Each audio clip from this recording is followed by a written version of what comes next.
하나님 말씀 보겠습니다. 요한복음 6장 22절부터 40절까지 말씀입니다. 오늘 약간 이 번역의 뉘앙스 때문에 우리말 성경으로 읽도록 하겠습니다. 그 다음 날 건너편 바닷가에 남아있던 많은 사람들은 그곳에 배가 한 척밖에 없었던 것과 예수께서 제자들이 탄 배에 오르시지 않고 제자들끼리 건너갔다는 것을 알았습니다.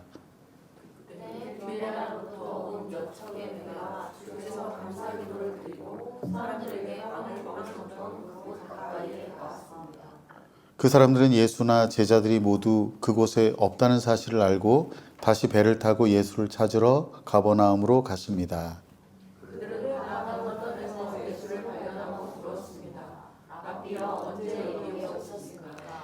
예수께서 대답하셨습니다. 내가 진실로 진실로 너희에게 말한다. 너희가 나를 찾는 까닭은 표적을 보았기 때문이 아니라 빵을 먹고 배가 불렀기 때문이다.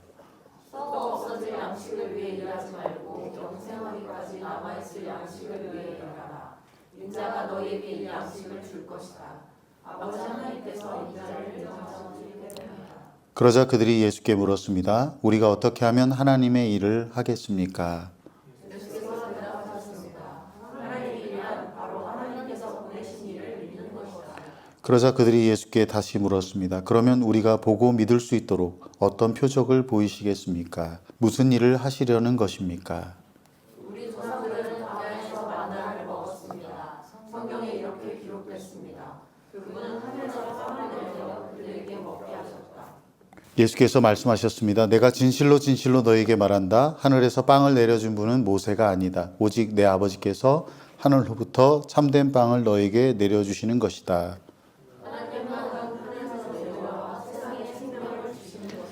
그들이 말했습니다. 주여 그 빵을 항상 우리에게 주십시오. 그러자 예수께서 그들에게 말씀하셨습니다. 내가 바로 생명의 빵이다. 내게 오는 사람은 결코 배고프지 않고 나를 믿는 사람은 결코 목마르지 않을 것이다. 그러나 내가 이미 말한 대로 너희는 나를 보고도 여전히 믿지 않는구나. 아버지께서 내게 주신 사람들은 모두 다 내게 올 것이요 또 내게로 나오는 사람은 내가 결코 내주지 않을 것이다. 내가 하늘에서 내려온 것은 내 뜻이 아니라 나를 보내신 하나님의 뜻을 이루려는 것이기 때문이다. 나를 보내신 분의 뜻은 그분이 내게 주신 모든 사람들 중 한 사람도 잃지 않고 마지막 날에 그들을 다시 살리는 것이다. 함께 읽겠습니다. 내 아버지의 뜻은 아들을 보고 믿는 사람마다 영생을 얻게 하시는 것이니 내 마지막 날에 그들을 다시 살릴 것이다. 아멘. 오늘 이 본문 말씀 가지고 우리는 왜 예수님을 찾고 있는가라는 제목으로 함께 말씀 나누겠습니다. 오병이어 사건이 있었습니다. 밤이 지나고 아침이 되었습니다. 전날 사람들은 놀라운 일을 경험했습니다. 예상치 못한 자리에서 배불리 먹는 기적을 보았습니다. 분위기는 아주 뜨거웠고 기대는 커졌습니다. 이분이라면 우리의 상황이 뭔가 달라질 수 있겠다는 그런 희망이 사람들의 마음에 퍼졌습니다. 그런데 다음날 보니까 예수님이 보이지 않았습니다. 사람들은 가만히 있지 않았습니다. 주변을 살피고 배를 타고 건너편으로까지 찾아 나섰습니다. 어제의 감동을 다시 붙들고 싶었는지도 모르겠습니다. 배부름을 놓치고 싶지 않았을 것 같습니다. 하지만 그 아침에 예수님은 자기를 찾는 사람들을 보면서 그들의 호응과 인기를 달가워하지 않으셨습니다. 그들의 뜨거운 환호 속에 감춰진 진짜 속마음을 보셨기 때문입니다. 오늘 우리는 이 본문에 나오는 그 아침의 장면 속에 함께 서보려고 합니다. 사람들처럼 무언가를 기대하며 움직이는 우리의 모습, 그리고 우리의 그 중심을 바라보시는 주님의 시선 앞에 서보려고 합니다. 우리는 과연 무엇을 찾고 있는지, 그리고 주님은 우리에게 무슨 말씀을 하시려는지를 함께 나누려고 합니다. 첫째, 우리는 왜 예수님을 찾고 있는가? 요한복음 6장은 오병이어 사건 직후의 장면입니다. 수많은 사람들이 예수님의 기적을 경험했습니다. 빵 5개와 물고기 2마리로 배불리 먹는 경험을 했습니다. 이 기적을 보면서 그들은 놀랐고 감동했고 만족했습니다. 그래서 그 다음날 예수님을 또 찾았습니다. 대단한 열심입니다. 배를 타고 바다를 건너서 예수님을 찾았습니다. 그런데 예수님은 그 열심을 기뻐하거나 칭찬하지 않으십니다. 오히려 그들의 속마음을 이렇게 드러내십니다. 다 같이 본문 26절, 27절 말씀 읽겠습니다. 예수께서 대답하셨습니다. 내가 진실로 진실로 너희에게 말한다. 너희가 나를 찾는 까닭은 표적을 보았기 때문이 아니라 빵을 먹고 배가 불렀기 때문이다. 썩어 없어질 양식을 위해 일하지 말고 영생하기까지 남아있을 양식을 위해 일하라. 인자가 너희에게 이 양식을 줄 것이다. 아버지 하나님께서 인자를 인정하셨기 때문이다. 아멘. 예수님은 그들이 자기를 찾는 것은 표적을 본 까닭이 아니라 빵을 먹고 배불렀기 때문이다 라고 말씀하십니다. 그들은 예수님을 찾았지만은 사실은 예수님이 아니라 배부름을 찾았습니다. 오병이어의 기적은 빵 5개, 물고기 2마리로 수천 명의 사람들을 먹인다고 하는 것, 이 엄청난 기적은 하나의 표적입니다. 사인입니다. 예수님이 어떤 분이신지를 보여주는 사인입니다. 예수님이 가져오실 그 하나님 나라가, 예수님을 믿고 영원한 하나님 나라에 들어가는 사람들이 누리게 될 그 나라가 어떤 것인지를 보여주는 사인이에요. 만약 그것이 사인이 아니었다면 예수님은 하루 종일 앉아서 많은 사람들 그냥 오는 대로 아침 먹이고 점심 먹이고 저녁 먹이고 그렇게 하셨을 것입니다. 예수님께서 이 오병이어 기적을 통해서 보여주시려고 하는 그 사인이 예수님 그분이 어떤 분이신지, 예수님이 가져오실 그 나라가 어떤지를 보여주는 사인입니다. 그런데 그들은 그 사인이 가리키는 분을 보는 것이 아니라 그것이 주는 이익을 바라보고 있습니다. 달을 가리키는데 달은 쳐다보지 않고 손가락만 본다는 표현이 여기에 딱 맞다고 할 수가 있습니다. 예수님께서 오신 이유는 그런 사람들의 육체적인 필요를 채우기 위해서 오신 게 아니기 때문에 그들의 그릇된 열망을 수정할 필요가 있었습니다. 그래서 예수님께서 단호하게 그들에게 말씀하십니다. 썩을 양식을 위해 일하지 말고 영원하기까지 영생하도록 있는 양식을 위하여 일하라. 여기 썩을 양식은 유한한 육체를 위한 모든 일입니다. 우리가 시간 안에서 행하는 모든 그런 일들이에요. 이와 달리 영생하도록 있는 양식은 영원한 것이고 하나님 아버지의 뜻을 이루는 일입니다. 예수님은 오늘 본문을 통해서 우리의 신앙을 점검하게 하십니다. 우리가 예수님을 찾는데 정말 예수님 그분 자신을 원하고 있는가? 아니면 문제 해결을 원하는가? 병이 낫기를 바라고 일이 잘 되기를 바라고 관계가 회복되기를 바라는 그런 기도 잘못된 게 아니에요. 예수님이 말씀하셨어요.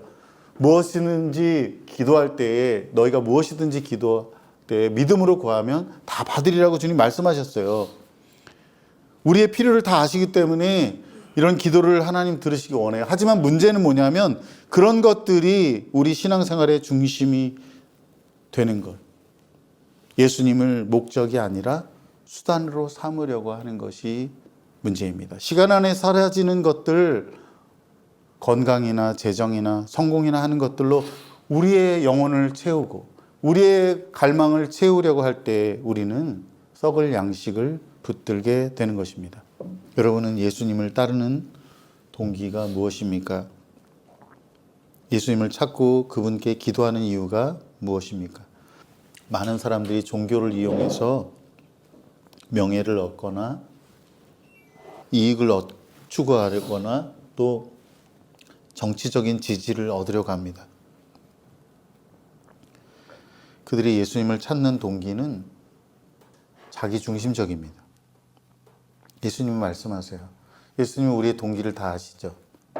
너희들 썩을 양식을 위하여 일하지 말고 세상적이고 육체적인 것을 위하여 살지 말고 나를 찾으라고, 예수님 그분을 찾으라고 말씀하십니다.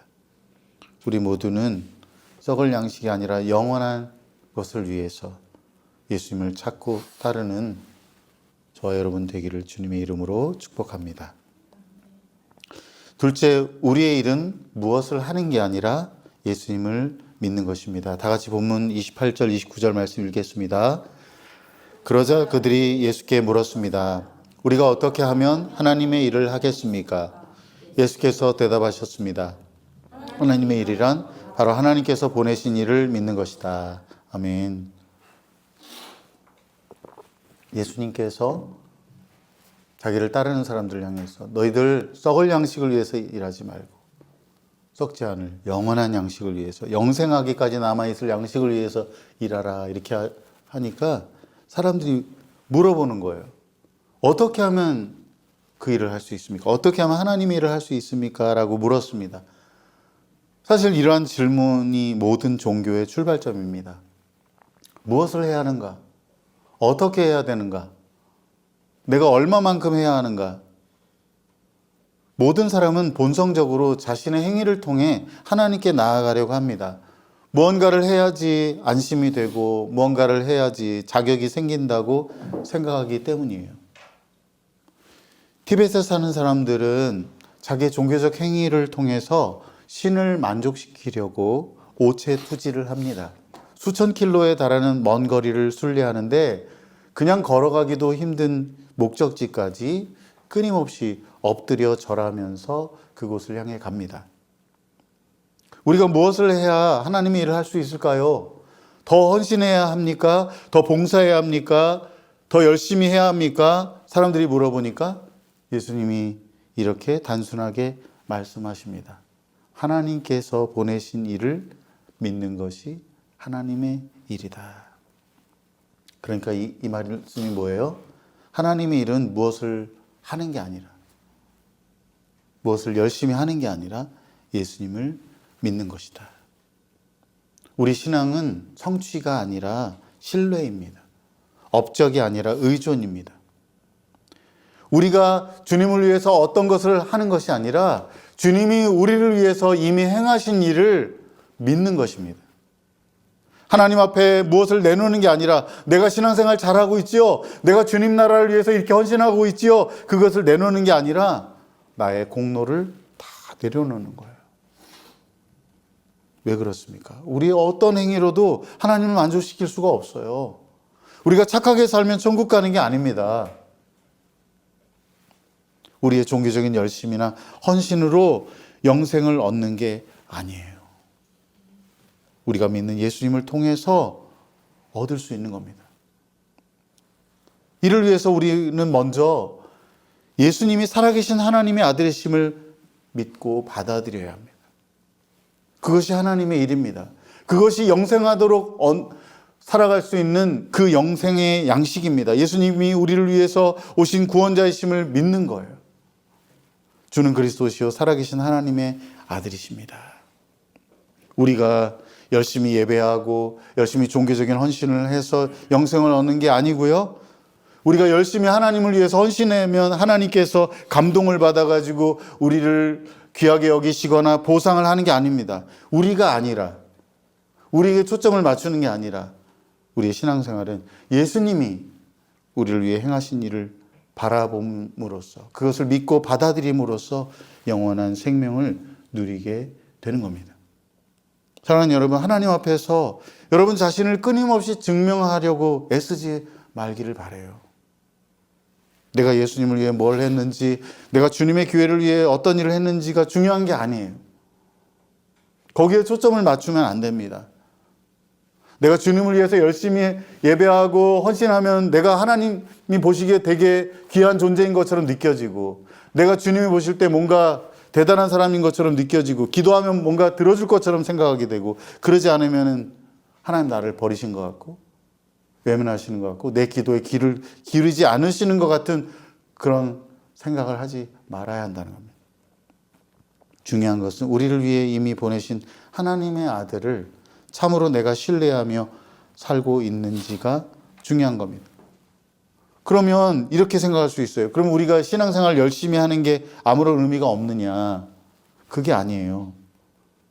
우리가 예수님을 믿으면 영적인 생명이 자라나서 자연스럽게 열매를 맺게 됩니다. 당연한 말이지만 생명이 없는 나무는 열매를 맺지 못합니다. 예수님을 믿고 그 안에 영생을 갖고 있는 사람은 예수님을 믿고 예수님을 따르기를 원하는 사람은 그 생명이 자라나서 때를 따라 선한 일을 행하게 돼요. 내가 주님을 위해서 뭔가를 열심히 하려고 하는 그런 동기가 아니라 주님이 나를 위해서 행하신 일, 그 은혜가 감사해서 거기에 반응해서 내가 주님을 위해서 어떻게 살아갈까? 내가 주님을 위해서 어떤 선택을 하고 살아갈 것인가를 결정하고 행할 때 그것이 예수님의 이름으로 행하는 그 선행을 통해서 예수님의 이름으로 기도하는 우리의 기도를 통해서 하나님을 기쁘시게 하는 것입니다. 저와 여러분 모두가 자신의 어떤 행위가 아니라 우리 자신에 집중하는 것이 아니라 예수님이 우리를 위해 행하신 일을 믿음으로 하나님을 기쁘시게 하기를 바랍니다. 마지막으로 세 번째는 우리의 믿음은 하나님의 주권적인 은혜에 근거합니다. 본문 30절에서 사람들이 예수님께 말합니다. 우리가 당신을 믿겠습니다. 믿기는 믿겠는데 당신이 영원한 양식을 우리에게 주신다는 분임을 어떤 표적을 가지고 믿을 수 있겠습니까? 우리 조상들은 광야에서 만나를 먹었습니다. 광야에서 이스라엘이 먹었던 만나는 장차 하늘에서 내려주실 영원한 생명에 대한 그림자에 불과했고 이제 그 실체이신 예수님이 오신 거예요. 예수님이 35절에서 이렇게 선언하십니다. 내가 바로 생명의 빵이다. 너희 조상들이 광야에서 먹었던 그 만나는 매일 하나님께서 내려주신 모세가 준 게 아니고 하나님께서 내려주신 그 만나, 그 생명의 양식은 바로 내가 올 때에 생명의 빵인 내가 올 때에 사람들에게 주어질 그 은혜를 예견하고 있다고 하는 것을 말씀하고 있는 겁니다. 예수님 말씀하세요. 내가 바로 생명의 빵이다. 우리말 성경으로 일부러 읽은 게 바로 그겁니다. 다른 번역본에 생명의 떡이다 이렇게 돼 있어서요. 내가 바로 생명의 빵이다. 내게 오는 사람은 결코 배고프지 않고 나를 믿는 사람은 결코 목마르지 않을 것이다. 예수님은 그분에게 나아가는 사람, 그분을 믿는 사람 영원히 배고프지 않고 목마르지 않게 하시는 분입니다. 그런데 문제는 뭐냐면 지금 그 생명의 빵이신 예수님 앞에 서 있는 사람들이 눈으로 보고 있음에도 믿지 않았다는 겁니다. 예수님을 볼 수 있는 눈도 없고 깨달을 수 있는 지혜도 없었습니다. 생명의 빵이신 예수님이 그 앞에 있는데 당신이 영원한 생명을 주시는 분이라는 걸 우리가 어떻게 믿겠습니까? 그렇게 지금 말하고 있는 거죠. 이러한 사람들의 반응 때문에 예수님이 당황하신 것은 아니고요. 왜냐하면 생명을 얻는 사람들은 모두 하나님의 은혜를 받은 자들로 제한되었기 때문입니다. 우리 본문 36절부터 38절 말씀 읽겠습니다. 그러나 내가 이미 말한 대로 너희는 나를 보고도 여전히 믿지 않는구나. 아버지께서 내게 주신 사람들은 모두 다 내게 올 것이요 또 내게로 나오는 사람은 내가 결코 내쫓지 않을 것이다. 내가 하늘에서 내려온 것은 내 뜻이 아니라 나를 보내신 하나님의 뜻을 이루려 것이기 때문이다. 아멘. 생명을 받아 영생을 얻는 대상은 전적으로 하나님의 은혜를 받은 자들로 제한됩니다. 하나님이 허락하신 사람들만 그분께 나아갈 수 있다고 하십니다. 사람들이 스스로 판단하고 결정해서 예수님께 나아가는 게 아니에요. 다시 말하면 우리가 의지적인 결단으로 나 예수님을 믿어야겠다 해서 믿어지는 게 아니고요. 하나님이 우리를 그 아들 예수에게 보내주셨기 때문에 하나님이 허락하셨기 때문에 믿을 수 있게 된 겁니다. 아무나 믿을 수 있는 게 아니고요. 하나님 아버지께서 믿어지게 하신 겁니다. 우리가 예수님을 믿음으로 영생을 얻을 수 있는데 그 믿음조차도 우리 하나님 아버지께서 주신 은혜의 선물이라고 하는 거예요. 37절에 있는 말씀이 참으로 놀랍지 않습니까? 아버지께서 내게 주시는 자는 다 내게로 올 것이다. 믿음은 우리가 자랑할 게 아니에요. 하나님의 선물입니다. 아버지께서 내게 주시는 자는 다 내게로 올 것이다. 우리가 예수님을 믿은 게 하나님의 선물이 아니라면 우리가 예수님을 믿어서 인격이 성숙해지고 우리가 살아가는 동안 많은 사람들에게 선한 일을 베풀고 하는 것, 그것도 다 뭐예요? 하나님의 선물입니다. 그래서 사도 바울이 고백한 거예요. 나의 나된 것은 다 하나님의 은혜이다. 저와 여러분이 예수님 믿어지게 하신 것, 아버지께서 우리를 그 아들에게 보내주신 것, 다 하나님의 은혜인 줄로 믿습니다.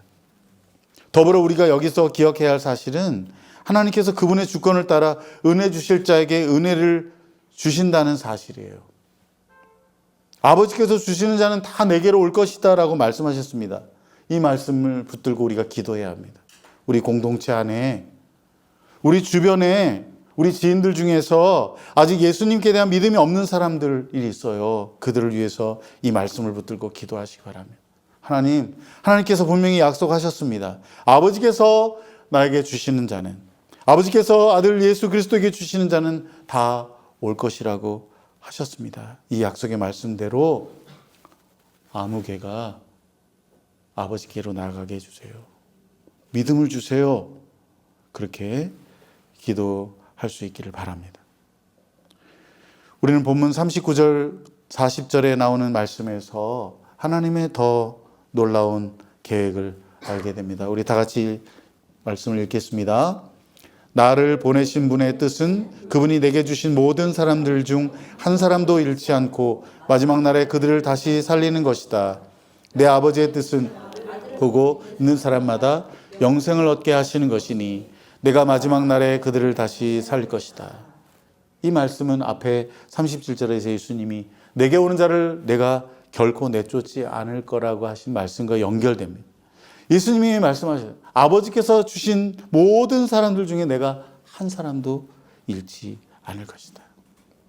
여기에는 어떤 우리의 인간적인 조건이 붙어 있지 않아요. 우리가 신앙생활을 잘하면, 우리의 상태가 완전하면 잃지 않을 것이다가 아니라요. 아버지의 뜻이 분명하기 때문에. 예수님은 아버지의 뜻을 강조하십니다. 하나님 아버지의 뜻은 뭐예요? 그 아들에게 주신 사람들 중에 단 한 사람도 잃어버리지 않는 것이다.